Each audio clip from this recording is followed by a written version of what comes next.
പിതാവിന്റെയും പുത്രന്റെയും പരിശുദ്ധാത്മാവിന്റെ നാമത്തിൽ ആമേൻ. അമ്മേ പരിശുദ്ധമ്മേ, അമ്മേ പരിശുദ്ധമേ, ദൈവമാതാവേ, ദൈവമാതാവേ, കൃപാസനത്തിലൂടെ ഞങ്ങൾക്കും ഞങ്ങളുടെ ദേശത്തിനും അമ്മ മധ്യസ്ഥം തേടി തന്ന എല്ലാ അനുഗ്രഹങ്ങൾക്കും കൃപകൾക്കും ഞങ്ങളിപ്പോൾ ഹൃദയം നിറഞ്ഞ നന്ദി പറയുന്നു. അമ്മേ പരിശുദ്ധമേ, അമ്മേ പരിശുദ്ധമേ, ദൈവമാതാവേ, 2004 ഡിസംബർ 7 തീയതി ഉച്ചകഴിഞ്ഞ് 2:30 കൃപാസനത്തിൽ സംഭവിച്ച അമ്മയുടെ പ്രത്യക്ഷപ്പെടലിനെ കുറിച്ച് തിരുസഭയ്ക്ക് സമർപ്പിച്ചിരിക്കുന്ന പഠനരേഖകളുടെ മേൽ സഭാത്മകമായ പഠനം ആരംഭിക്കുവാൻ ഞങ്ങൾ പ്രാർത്ഥിക്കുന്നു. അമ്മേ പരിശുദ്ധമേ, ഭൂസ്വർലോകങ്ങളുടെ രാജ്ഞിയായ അങ്ങേക്ക് ഭൗമസംരക്ഷണത്തിനായി പ്രപഞ്ചപ്രകൃതിയെ തന്നെ തിരുസഭ പ്രതിഷ്ഠിക്കുവാൻ ഈ പ്രത്യക്ഷീകരണം വഴി ഇടയാക്കണമേ. അമ്മേ പരിശുദ്ധമേ, ജപമാല മാതാവേ, സകല കൃപാസനം പ്രാർത്ഥനകളോടും ചേർത്ത് ഞങ്ങളിപ്പോൾ പ്രാർത്ഥിക്കുന്ന ഈ കുടുംബത്തിന്റെ പ്രത്യേക നിയോഗം.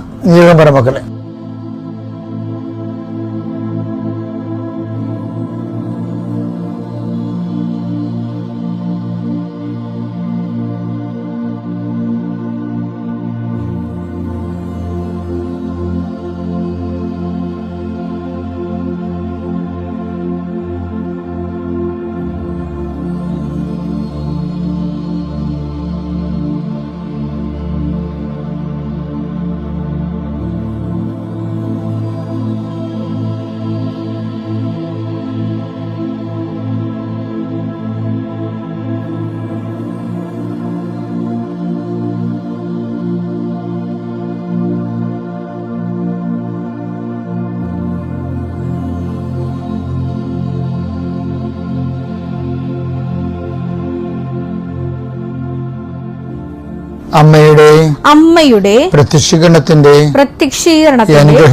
അനുഗ്രഹവേളയിൽ ഞങ്ങൾക്ക് സാധിച്ചു തരുവാൻ കനിയണമേ. ആമേൻ. വിശ്വാസ പ്രമാണം. സർവശക്തനായ പിതാവും ആകാശത്തിന്റെയും ഭൂമിയുടെയും സൃഷ്ടാവുമായ ദൈവത്തിൽ ഞാൻ വിശ്വസിക്കുന്നു. അവിടുത്തെ ഏകപുത്രനും ഞങ്ങളുടെ കർത്താവുമായ ഈശോ മിശിഹായിലും ഞാൻ വിശ്വസിക്കുന്നു. ഈ പുത്രൻ പരിശുദ്ധാത്മാവിനാൽ ഗർഭസ്ഥനായി കന്യകാമറിയത്തിൽ നിന്ന് പിറന്ന് പൊന്തിയോസ് പീലാത്തോസിന്റെ കാലത്ത് പീഡകൾ സഹിച്ച് കുരിശിൽ തറയ്ക്കപ്പെട്ട് മരിച്ച് അടക്കപ്പെട്ട് പാതാളങ്ങളിൽ ഇറങ്ങി മരിച്ചവരുടെ ഇടയിൽ നിന്ന് 3-ാം നാൾ ഉയർത്ത് സ്വർഗത്തിലേക്ക് എഴുന്നള്ളി സർവശക്തിയുള്ള പിതാവായ ദൈവത്തിന്റെ വലതുഭാഗത്തിരിക്കുന്നു. അവിടെ നിന്ന് ജീവിക്കുന്നവരെയും മരിച്ചവരെയും വിധിക്കുവാൻ വരുമെന്നും ഞാൻ വിശ്വസിക്കുന്നു. പരിശുദ്ധാത്മാവിലും ഞാൻ വിശ്വസിക്കുന്നു. വിശുദ്ധ കത്തോലിക്കാ സഭയിലും പുണ്യവാന്മാരുടെ ഐക്യത്തിലും പാപങ്ങളുടെ മോചനത്തിലും ശരീരത്തിന്റെ ഉയർപ്പിലും നിത്യമായ ജീവിതത്തിലും ഞാൻ വിശ്വസിക്കുന്നു. ആമേൻ. ഞങ്ങളുടെ പിതാവേ, അങ്ങയുടെ നാമം പൂജിതമാകണമേ. അങ്ങയുടെ രാജ്യം വരണമേ. അങ്ങയുടെ തിരുമനസ് സ്വർഗത്തിലെ പോലെ ഭൂമിയിലുമാകണമേ. അന്നു വേണ്ടുന്ന ആഹാരം ഇന്ന് ഞങ്ങൾക്ക് തരണമേ. ഞങ്ങളോട് തെറ്റ് ചെയ്യുന്നവരോട് ഞങ്ങൾ ക്ഷമിക്കുന്നത് പോലെ ഞങ്ങളുടെ തെറ്റുകൾ ഞങ്ങളോടും ക്ഷമിക്കണമേ. ഞങ്ങളെ പ്രലോഭനത്തിൽ ഉൾപ്പെടുത്തരുതേ, തിന്മയിൽ ഞങ്ങൾ രക്ഷിക്കണമേ. ആമേൻ. കർത്താവ് അങ്ങയുടെ കൂടെ സ്ത്രീകളിൽ അങ്ങ് അനുഗ്രഹിക്കപ്പെട്ടവളാകുന്നു. അങ്ങയുടെ ഉദരത്തിൻ ഫലമായി ഈശോ അനുഗ്രഹിക്കപ്പെട്ടവനാകുന്നു. പരിശുദ്ധ മറിയമേ, തമ്പുരാന്റെ അമ്മേ, പാപികളായ ഞങ്ങൾക്ക് വേണ്ടി ഇപ്പോഴും ഞങ്ങളുടെ മരണസമയത്തും തമ്പുരാനോട് അപേക്ഷിക്കണമേ. ആമേൻ. കർത്താവേ, നിന്റെ ഉന്നതമായ നാമത്തിന് സ്വസ്ഥം ചെയ്യുന്നു. കർത്താവേ, നിന്റെ വിശുദ്ധ പൗരോഹിത്യത്തെ മഹത്വപ്പെടുത്തണമേ. കർത്താവെ, സഭയിലുള്ള സാന്നിധ്യം ദൃഢമാക്കണമേ. 39 വർഷം ഞാൻ അർപ്പിച്ച കൃപാന്റെ യുഗതിയാൽ കൃപാസനത്താറെ ജീവനോടെ പ്രത്യക്ഷപ്പെട്ട മാതാവിന്റെ പ്രത്യക്ഷീകരണത്തിന്റെ ശക്തിയാൽ ഇന്നത്തെ നിന്റെ യാത്രകള്, നിന്റെ ഹോംവർക്കുകൾ, ഗൃഹപാഠങ്ങള്, നിന്റെ അസൈൻമെന്റുകള്, ഓരോരോ സ്ഥലങ്ങളിൽ പോകാനും വേണ്ടി നിശ്ചയിച്ചിട്ടുള്ള കാര്യപരിപാടികള് കർത്താവിന്റെ നാമത്തെ ആശ്രയിക്കപ്പെടട്ടെ. മനസ്സിടിഞ്ഞ് വല്ലാത്ത രീതിയിലായിപ്പോയവര് അവരെല്ലാം കർത്താവ് ഇന്ന് ഈ ഒറ്റ പ്രാർത്ഥന കൊണ്ട് മാതാവിന്റെ മധ്യസ്ഥല് അവയൊരു ഉയർത്തുന്ന കേട്ടെന്ന് പ്രാർത്ഥിക്കുന്നു. എന്റെ കർത്താവിന്റെ ഉന്നതമായ നാമത്തെ സഭയുടെ അധികാരത്തിൽ കുരിശടയാളത്തിൽ കർത്താവ് ചെറിയ ചെറിയ ഉദ്യമങ്ങൾ കൊണ്ട് കുഞ്ഞു കുഞ്ഞു ജോലി കൊണ്ട് കർത്താവെ ജീവിതം തല്ലിപ്പൊട്ടിച്ചുകൊണ്ട് പോകുന്നവർക്ക് ചില സമയത്ത് കർത്താവേ അവർക്ക് വലിയൊരു ബാധ്യതയും ഭാരമോ ഉണ്ടാകുന്നതും അപകടങ്ങൾ ഉണ്ടാകുന്നതും പലതരത്തിൽ എന്തെങ്കിലും തരത്തിലുള്ള വലിയ ചിലവുണ്ടാകുന്ന എല്ലാവിധ അവസ്ഥകളും ഈശ്വരനാഥത്തിൽ ഞാൻ ബന്ധിക്കുന്നു. അവർക്ക് കർത്താവ് പിന്നീട് ഒരിക്കലും എഴുന്നേറ്റ് പൊങ്ങാൻ പറ്റാത്ത രൂപത്തിലായിപ്പോകും. കൂടുതൽ കടങ്ങൾ ഉള്ള വിഷയങ്ങൾ ഉണ്ടായിക്കഴിഞ്ഞാൽ എൻ്റെ കർത്താവിൻ്റെ ഉന്നതമായ നാമത്തിൽ സഭയുടെ അധികാരത്തിൽ കുരിശടയാളത്തിൽ ദൈവശക്തിയാൽ ന്യായീകരിക്കപ്പെടട്ടെ. എൻ്റെ പ്രിയപ്പെട്ടവരെ, പിന്നെ ഇപ്പൊ ഉടമ്പടി എടുത്ത് ജീവിക്കുന്നവരല്ലേ നമ്മള്. കൃപാസനത്തിലെ എൻ്റെ ശ്രോതാക്കളിൽ ഒരു 90% പേര് ഉടമ്പടി എടുത്തവരാ. ഇതിനകത്ത് ഒരു ഉടമ്പടിയുടെ പുരോഗമനത്തില് ഉടമ്പടി ജീവിതം എന്ന് പറയുന്നത് ഉടമ്പടി ജീവിത രീതിയാണല്ലേ.